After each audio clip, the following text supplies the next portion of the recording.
सोलापूर जिल्ह्यात नद्यांचा प्रकोप। माढा तालुक्यातील दारफळमध्ये सेनेच्या हेलिकॉप्टरने नागरिकांची सुटका।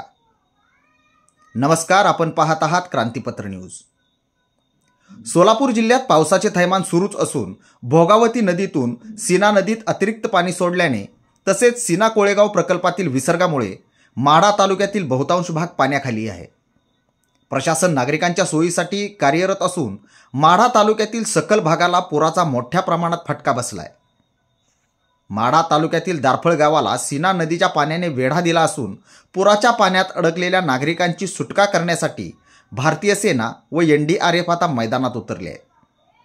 आज वायुसेनेच्या हेलिकॉप्टरने दारफळ गावात लोकांना सुखरूप बाहेर काढण्यात आलं असून अजूनही काही ठिकाणी नागरिक अडकले असल्याचे प्रशासनाकडून स्पष्ट करण्यात आले आहे।